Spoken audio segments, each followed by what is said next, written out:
Varicose pains starting സ്റ്റേജിലൊക്കെയാണെന്നുണ്ടെങ്കിൽ surgery വേണ്ടാന്ന് നമ്മൾ തീരുമാനിച്ചു. അപ്പോൾ നമ്മൾ ടാബ്ലറ്റ്സ് കൊടുക്കുമല്ലോ ചിലത്. അത് എത്രത്തോളം എഫക്റ്റീവ് ആയിരിക്കും? അത് വെയിൻസ് ഇല്ലാതാക്കുമോ അല്ലെങ്കിൽ അത് കൂടാതിരിക്കാൻ ഹെൽപ്പ് ചെയ്യുമോ അല്ലെങ്കിൽ സിംറ്റംസ് കുറയ്ക്കാമോ? അൺലെസ് പേഷ്യൻറ്റ് സിംറ്റംസ് കുറയ്ക്കാൻ വേണ്ടിയാണ് സർ മെയിനായിട്ട് കൊടുക്കുന്നത്. ഇറ്റ്സ് ലൈക്ക് നമ്മൾ ഷോർട്ട് ടേമിനാണ് കൊടുക്കുന്നത്. മെയിൻലി ലൈഫ് സ്റ്റൈൽ മോഡിഫിക്കേഷൻസ് ആണ് സജസ്റ്റ് ചെയ്യുന്നത്. ഇപ്പോൾ പേഷ്യൻറ്റിനോട് ലോങ് സ്റ്റാൻഡിങ് കുറേ നേരത്തേക്ക് നിൽക്കൽ അവോയ്ഡ് ചെയ്യാൻ പറയും. കുറച്ച് C2 ഡിസീസ് എന്ന് വെച്ചാൽ തടിച്ച് പൊന്തിയ അവരാണെങ്കിൽ നമുക്ക് സ്റ്റോക്കിങ്സ് ലോങ് സ്റ്റാൻഡിങ് അവോയ്ഡ് ചെയ്യാൻ പറ്റാത്ത പേഷ്യൻസ് ആണെങ്കിൽ നമ്മൾ കംപ്രഷൻ സ്റ്റോക്കിങ്സ് പറഞ്ഞു കൊടുക്കും. അപ്പോൾ അവർ ലോങ് സ്റ്റാൻഡിങ് ഉള്ള പേഷ്യൻസിന് അത് കംപ്രഷൻ ഉണ്ടെങ്കിൽ കുറച്ച് സിംറ്റമാറ്റിക് റിലീഫ് ഉണ്ടാവും. ലൈഫ് സ്റ്റൈൽ മോഡിഫിക്കേഷൻസിൽ പിന്നെ എക്സസൈസുകൾ, കാഫ് സ്ട്രെങ്തനിങ് എക്സസൈസുകൾ പറയും. അതിൽ മെയിനായിട്ട് ആംഗിൾ എക്സസൈസും കാഫ് റേസിങ് എക്സസൈസും. കാഫ് മൂവ് ചെയ്യണത് നമ്മളെ ആംഗിൾ മൂവ് ചെയ്യുമ്പോഴാണ്. നമ്മൾ ഫുട്ട് മൂവ്മെൻറ്റ്സ് ഭയങ്കര ആക്റ്റീവ് ആയിരിക്കണം. ചില ആൾക്കാരുടെ ഫുട്ടിൽ ആംഗിൾ ചില സ്റ്റിഫ്നെസ് ഒക്കെ ഉണ്ടാവും. അപ്പോൾ മര്യാദയ്ക്ക് ആംഗിൾ മൂവ് ചെയ്താലാണ് കാഫ് മൂവ് ചെയ്യുക. അപ്പോൾ ആംഗിൾ മൂവ്മെൻറ്റ് എക്സസൈസസ് കൂടുതൽ ചെയ്താൽ it will improve the circulation. ആ കാഫ് മസിൽ പമ്പിനെ ആക്ടിവേറ്റ് ചെയ്യും. That pump is actually what is pushing the blood to the heart. അപ്പോൾ ആ കാഫ് മസിൽ പമ്പ് വർക്ക് ചെയ്യുന്നില്ലെങ്കിൽ ദ പേഷ്യൻറ്റ് വെരിക്കോസിൻ പോലെ തന്നെ പ്രസൻറ്റ് ചെയ്യും. അപ്പോൾ ആ ഒരു പെർട്ടിക്കുലർ ഫാക്ടർ പിക്ക് ചെയ്യുകയാണെങ്കിൽ ആ പേഷ്യൻ്റെ ട്രീറ്റ്മെൻറ്റ് ചിലപ്പോൾ ലേസർ ആയിരിക്കില്ല, will be improve his calf muscle function and calf muscle strength. അപ്പോൾ അങ്ങനത്തെ എക്സസൈസസ് ആണ് ഇപ്പോൾ റോമ പറഞ്ഞത്. Actually mainly ankle movements and then tip toeing and then like ജിമ്മിൽ പോയിട്ട് വേണമെങ്കിൽ അങ്ങനെ കുറച്ച് എക്സസൈസ് ജിമ്മ് ചെയ്യുന്ന ആൾക്കാർ അങ്ങനെയും ചെയ്യാം. ഇല്ലെങ്കിൽ പാസീവ് ഫിസിയോതെറാപ്പി, ചിലപ്പോൾ അങ്ങനെ പറ്റാത്ത ആൾക്കാരുണ്ടെങ്കിൽ passive physiotherapy to improve the calf muscle function, calf muscle pump. ഈ പാസീവ് ഫിസിയോതെറാപ്പി എന്ന് പറയുമ്പോൾ വേറൊരാൾ നമുക്കായിട്ട് എക്സസൈസ് ചെയ്തു തരണം, നമ്മുടെ ജോയിൻസ് ഒക്കെ മൂവ് ചെയ്ത് തരാം. പാസീവ് എന്ന് പറയാം. ആക്റ്റീവ് എന്ന് പറയുമ്പോൾ അവർ സ്വന്തം ചെയ്യുന്നത്, പേഷ്യൻ്റ് സ്വന്തം. Just for clarity. ഓക്കെ. അതുപോലെ ഒരു കാര്യം കൂടിയുണ്ട്, നമ്മൾ എല്ലായ്പ്പോഴും നമ്മുടെ ഇവിടെ പേഷ്യൻസ് ഇത്രയൊക്കെ എഡ്യൂക്കേഷൻ ഉണ്ടെങ്കിൽ വളരെ പേഷ്യൻസ് ലാസ്റ്റിലാണ് വരിക നമ്മുടെ ഈ വെരിക്കോസിൻ പ്രോബ്ലംസ് ആയിട്ട്. ഒരു കോമൺ ആയിട്ട് കാണുന്ന ഒരു ഇഷ്യൂ എന്താ വെച്ചാൽ ഭയങ്കര ഡ്രൈ സ്കിന്നും ഈ കാല് കളർ ബ്ലാക്ക് ആയിട്ട് വരും. അപ്പോൾ ഇത് ചെയ്ത് കഴിഞ്ഞാലും എല്ലാവരും ചോദിക്കും ഇത് ചെയ്താൽ കറുപ്പ് മാറുമെന്ന്. അത്രയും കാലം അത് കൊണ്ടുവരുന്നതിനെ പറ്റി ആർക്കും പ്രശ്നമില്ല. പക്ഷെ ചെയ്ത് കഴിഞ്ഞാൽ പിന്നെ ആൾക്കാർക്ക് പെട്ടെന്ന് റെസ്പോൺസ് വേണം. പേഷ്യൻസിന് പറയേണ്ട ഒരു സിമ്പിൾ എക്സാമ്പിളാണ്, ആ മരം എത്ര വലുതായിട്ടുണ്ട് അത്രയും തന്നെ അതിൻ്റെ വേരടിയിലും കാണും. അപ്പോൾ നമ്മൾ ഈ മരത്തിൻ്റെ 4 ചില്ല മുറിച്ചുകൊണ്ട് ആ വേരിനൊന്നും ഒന്നും ചെയ്യാൻ പറ്റില്ല. അത് അത്രയും പെർമനൻ്റ് ആയി പോയിട്ടുണ്ടല്ലോ. അല്ല, അപ്പോൾ സെയിം തിങ്. അപ്പോൾ ഞാൻ പറയുന്നത് വന്നത് വർഷങ്ങൾ കൊണ്ടാണ്. ഇത് പോകാൻ കുറച്ച് സമയം കൊടുക്കണം. കാര്യം വർഷങ്ങൾ വേണ്ടെങ്കിൽ അറ്റ്ലീസ്റ്റ് 6 മാസം 1 വർഷം കൊടുക്കണം. അപ്പോൾ ആ സ്കിൻ ടോൺ ഇല്ലെങ്കിൽ skin health regain it will take another may be 6 months to 12 months. അപ്പോൾ എല്ലാവരും മിസ് ചെയ്യുന്ന ഒരു പ്രോബ്ലം എന്താ വെച്ചാൽ വെരിക്കോസിൻ ട്രീറ്റ് ചെയ്യും, സ്കിന്നിനെ കെയർ ചെയ്യില്ല. അപ്പോൾ പേഷ്യൻ്റ് പിന്നെയും പൊട്ടിയിട്ട് വരും. അപ്പോൾ it is a must that we advise that സ്കിന്നിന് നിങ്ങൾ നല്ലോണം കെയർ ചെയ്യണം ഒരു വർഷത്തേക്കെങ്കിലും. കാര്യം ആ ഗ്യാപ്പിൽ വീണ്ടും വേണമെങ്കിൽ അത് പൊട്ടാം. കാരണം നമ്മൾ മെയിൻ പ്രശ്നം ട്രീറ്റ് ചെയ്തു, സ്കിന്നിനെ ട്രീറ്റ് ചെയ്തിട്ടില്ല. അപ്പോൾ that skin care is very important after any vein procedures. അപ്പോൾ they should use like moisturising ലോഷൻസും വെച്ച് പിന്നെ ആങ്കിൾ എക്സസൈസസ്. ഇത് രണ്ടും ട്രീറ്റ്മെൻറ്റ് കഴിഞ്ഞാലും ഓൾമോസ്റ്റ് ഒരു 1 year അത് ചെയ്താലേ ആ ഡിസ്കളറേഷനിൽ ആ ബ്ലാക്ക് കളർ മെല്ലെ മെല്ലെ മെല്ലെ കുറഞ്ഞു വരുള്ളൂ. അപ്പോൾ ആർക്കും ഗ്യാരണ്ടി ഒന്നും ഞാൻ കൊടുക്കാറില്ല, ബട്ട് ദെൻ മിക്കപ്പോഴും അത് നല്ലോണം കുറയും if you take care of these aspects. ഇത് പലപ്പോഴും പല ട്രീറ്റ്മെൻറ്റിലും ആൾക്കാർ മിസ് ചെയ്യും. പിന്നെ സർ, നമ്മൾ ഈ വെരിക്കോസ് വെയിൻസ് പണ്ടേ തന്നെ നമുക്ക് അറിയുന്ന 2-3 കാര്യങ്ങൾ ബേസിക്കായിട്ട്. ഒന്ന്, അധികം നേരം നിൽക്കരുത്. അത് ആക്ച്വലി പ്രാക്ടിക്കൽ റീസൺസ് കൊണ്ട് ജോലിയൊക്കെ ആയ കാരണം ആൾക്കാർക്ക് ഫോളോ ചെയ്യാൻ പറ്റുന്ന വരില്ല. അതിനൊരു സൊല്യൂഷനായിട്ടാണ് നമ്മൾ ഈ കംപ്രഷൻ സ്റ്റോക്കിങ്സ് പറയണത്, അധികം സ്ട്രെസ് വരാതിരിക്കാനൊക്കെ. ഇത്രയും സ്ട്രെയിറ്റ് ഫോർവേഡ് ആയിട്ടുള്ള സിമ്പിൾ സൊല്യൂഷൻ ഉണ്ടായിട്ട് പോലും പെർസെപ്ഷൻ ഉണ്ട് കംപ്രഷൻ സ്റ്റോക്കിങ്സ് അത്ര നല്ലതല്ല, അല്ലെങ്കിൽ അതിട്ടാൽ ബാക്കിയുള്ളവർ എന്ത് പറയും എന്നുള്ളൊരു ടൈപ്പ്. അതിനെക്കുറിച്ച് what are your thoughts? Like why are people reluctant to use such a simple straightforward remedy to prevent a complication?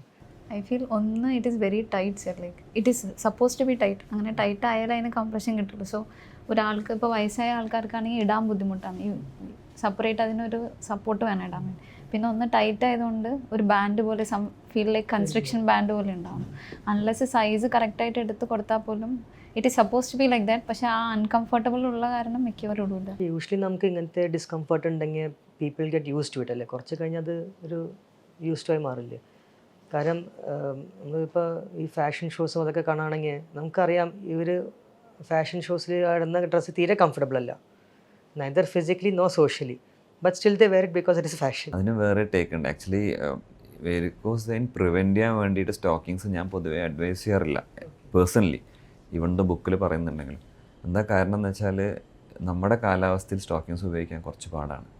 നമ്മുടെ ഈ ഹോട്ട് ഹ്യൂമിഡ് ക്ലൈമറ്റിൽ സ്റ്റോക്കിങ്സ് ടോളറേറ്റ് ചെയ്യാൻ കുറച്ച് ബുദ്ധിമുട്ടാണ്. അപ്പോൾ അങ്ങനത്തെ പേഷ്യൻറ്റിനോട് ഞാൻ പറയുന്നത് വെച്ചാൽ നിങ്ങൾ സ്റ്റോക്കിങ്സ് ഇടണ്ട, നിങ്ങൾക്ക് വെയിൻ ട്രീറ്റ് ചെയ്യാൻ ടൈം ആകുമ്പോൾ നിങ്ങൾ വന്നാൽ ട്രീറ്റ് ചെയ്യാം. ബിക്കോസ് ഇത് ട്രീറ്റ് ചെയ്ത സ്റ്റോക്കിങ്സ് അവോയ്ഡ് ചെയ്യാൻ പറ്റും. That is one thing. അപ്പോൾ you get the right treatment and avoid stockings. ഈ സ്റ്റോക്കിങ്സ് കൂടുതലും നമ്മൾ അറിഞ്ഞു വരുന്നത് വെസ്റ്റേൺ വേൾഡിലെ ഒരു നോളജ് വെച്ചിട്ടാണ്. വെസ്റ്റിലെ climate is usually very cold. അവർക്ക് കോൾഡ് ക്ലൈമറ്റിൽ സ്റ്റോക്കിങ്സ് ഉപയോഗിക്കാൻ ബുദ്ധിമുട്ടില്ല. കാര്യം that's part of their dress pattern. നമ്മുടെ ഈ 32-40 ഡിഗ്രി ടെമ്പറേച്ചറിൽ സ്റ്റോക്കിങ്സ് ഇട്ടിട്ട് ജോലിക്ക് പോകുക വെച്ചാൽ it is very difficult actually. അപ്പോൾ പേഷ്യൻസിന് പറഞ്ഞിട്ടും കുറ്റം പറഞ്ഞിട്ടും കാര്യമില്ല. It's very difficult tolerate stockings.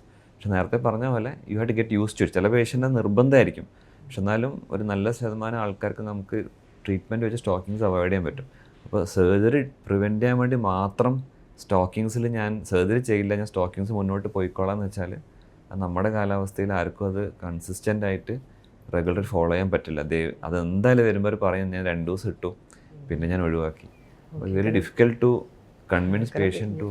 Because I am very surprise to hear that. കാരണം എൻ്റെ പേഷ്യൻസ് അധികം പറയുന്നത് അത് ഞാൻ ഇട്ട് കഴിഞ്ഞാൽ കുറേ ആൾക്കാർ ഓരോന്നും കമൻസ് ഒക്കെ അടിക്കും, അതുകൊണ്ട് ഇടാത്ത എന്നുള്ളതാണ്. പക്ഷേ ഈ ഒരു പെർസ്പെക്റ്റീവ് ഞാൻ അല്ലാതെ അറിയായിരുന്നു. നമ്മുടെ ക്ലൈമറ്റിൽ കുറച്ച് ബുദ്ധിമുട്ടാണ് അത് സ്റ്റോക്കിങ്സ് ടോളറേറ്റ് ചെയ്യാൻ. ഇങ്ങനെ ഒരു ഫോർ ഫ്രണ്ടിൽ നിൽക്കുന്ന റീസൺ ആണെന്ന് ഇപ്പോഴാണ് ഞാൻ റിലീസ്. പിന്നെ ഒരു kind of very basic kind of question, ഈ വാസ്കുലർ സർജൻസ് കാലിൽ മാത്രം ഓപ്പറേറ്റ് ചെയ്യുള്ളൂ? കാലിൽ മാത്രമല്ല, രക്തക്കൊഴലിൽ എവിടെയുള്ള അവിടെയൊക്കെ ചെയ്യും. കൈമ ബ്ലോക്ക് ഉണ്ടെങ്കിൽ ആ ബ്ലോക്ക് മാറ്റി കൊടുക്കും. അത് ആൻജിയോപ്ലാസ്റ്റി ആയാലും ബൈപ്പാസ് ആയാലും. കഴുത്തിലേക്ക് സ്ട്രോക്ക് വന്ന ചില പേഷ്യൻസിന് കഴുത്തിലുള്ള മെയിൻ രക്തക്കൊഴലിലും ബ്ലോക്ക് ഉണ്ടാവും. അതിൻ്റെയും ചികിത്സ വാസ്കുലർ സർജൻ തന്നെയാണ് ചെയ്യുന്നത്. പിന്നെ മെയിനായിട്ടുള്ള രക്തക്കൊഴൽ അയോട്ട എന്ന് പറയുന്ന ഹാർട്ടിൽ നിന്ന് തന്നെ മെയിൻ രക്തക്കൊഴൽ തടിച്ച് വീർത്ത് അല്ലെങ്കിൽ അതിൽ ബ്ലോക്ക് ഉണ്ടാവും വയറ്റിൻ്റെ അകത്ത്. അതിൻ്റെയും ആൻജിയോപ്ലാസ്റ്റിയും ബൈപ്പാസും ചെയ്യുന്നത് വാസ്കുലർ സർജനാണ്. വാരിക്കോസ് വെയിൻ മാത്രമല്ല, അതുപോലെ തന്നെ കാലിലെ ബ്ലോക്കും. നമ്മളിപ്പോൾ സംസാരിക്കുന്ന മുഴുവൻ ബ്ലഡ് തിരിച്ചു കൊണ്ടുപോകുന്ന വെയിൻസിനെ പറ്റിയിട്ടാണ്. ആർട്ടറി, നമ്മുടെ കാല് നിലനിൽക്കുന്നത് നമ്മുടെ ബ്ലഡ് ഫ്ലോ കറക്റ്റ് കാലിലേക്ക് വരുന്നതുകൊണ്ടാണ്. അതിലെ ബ്ലോക്ക് വരുന്നതുകൊണ്ടാണ് കാലിൽ ഗാംഗ്രൈൻ ഇല്ലെങ്കിൽ വിരൽ കറക്കുക, പിന്നെ വിരൽ ചിലപ്പോൾ അൺഫോർച്ചുനേറ്റ്ലി കറക്റ്റ് ടൈം ട്രീറ്റ്മെൻറ്റ് കൊടുത്തിട്ടില്ലെങ്കിൽ വിരൽ മുറിച്ച് മാറ്റുക. അപ്പോൾ ആ ബ്ലഡ് ഫ്ലോ മെയിൻറ്റെയിൻ ചെയ്യുന്നത് ഇമ്പോർട്ടൻ്റ് ആണ്. അപ്പോൾ അതിൻ്റെ ബ്ലോക്സും അതിൻ്റെ ബൈപ്പാസ് സർജറീസും പിന്നെ ബ്ലഡ് വെസൽ സംബന്ധമായ എല്ലാ ഡിസീസസും actually comes under the treatment. നമ്മുടെ ട്രീറ്റ്മെൻറ്റ് ഇതിലാണ് വരുന്നത് ബേസിക്കലി. It's not.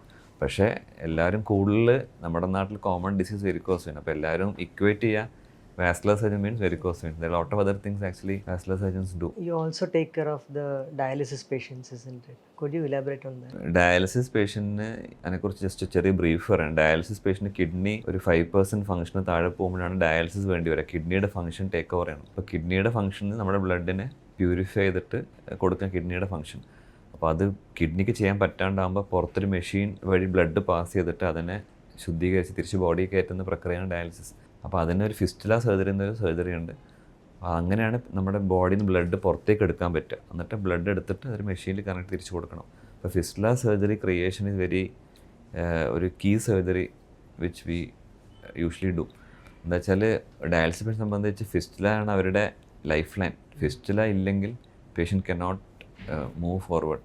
അപ്പോൾ അങ്ങനത്തെ പേഷ്യൻസിന് ഫിസ്റ്റുല അവരെ സംബന്ധിച്ച് അത് ലൈഫ് ആൻഡ് ഡെത്ത് സിറ്റുവേഷനാണ്. അപ്പോൾ കറക്റ്റ് ഫിസ്റ്റുല പ്രിസൈസായിട്ട് ചെയ്ത് കൊടുത്താൽ അവർക്ക് വലിയ കുഴപ്പമില്ലാണ്ട് ഒരു ക്വാളിറ്റി ഓഫ് ലൈഫ് മെയിൻറ്റെയിൻ ചെയ്ത് പോകാൻ പറ്റും. അപ്പോൾ ഫിസ്റ്റുല സർജറീസ് നമ്മുടെ ഒരു മേജർ ഒരു ബൾക്ക് ഓഫ് സർജറീസ്. വീട്ടിലെ സർജറി മാത്രമല്ല, ഫിസ്റ്റുല ബ്ലോക്ക് വന്നു കഴിഞ്ഞാൽ ബ്ലോക്ക് മാറ്റുക, അങ്ങനത്തെ കുറേ പ്രൊസീജിയേഴ്സ് ഉണ്ട്. ഒരു major bulk of procedures that we do is fistula creation and fistula salvage. Fistula ഉണ്ടാക്കുക, അതിന് ബ്ലോക്കുകൾ മാറ്റുക, ഫിസ്റ്റുല നിലനിർത്തി പേഷ്യൻ്റെ ലൈഫ് മുന്നോട്ട് കൊണ്ടുപോവുക. അത് പറഞ്ഞപ്പോൾ ഒരു പോയിൻ്റ് എന്താ വെച്ചാൽ ആക്ച്വലി ഈ നമ്മുടെ നോർത്ത് മലബാറിൽ ഉള്ളൊരു good team of vascular surgeons and nephrologist ഉണ്ട്. And the fistula care which people get in north Malabar is at par with any of the world best in the world. ഇവിടെ പല പേഷ്യൻസും മര്യാദയ്ക്ക് ഫിസ്റ്റുല ചെയ്തിട്ട് almost 20 years plus ഒക്കെ ജീവിക്കുന്ന ആൾക്കാരെ ഞാൻ ഇപ്പോഴും കാണുന്നുണ്ട്, which is actually not the picture in rest of the country. And we have got very good that pattern of creating fistula and taking care of this patients. With dialysis പോകുന്ന ആൾക്കാർ നല്ലോണം care ചെയ്യുന്ന നല്ലൊരു system ഇവിടെ over years develop ചെയ്ത് കൊണ്ടുവരാൻ നമുക്ക് പറ്റിയിട്ടുണ്ട്. ദാറ്റ്സ് ആക്ച്വലി വെരി മച്ച്, അത് ഭയങ്കര എടുത്തു പറയേണ്ട ഒരു കാര്യമാണ് ആക്ച്വലി.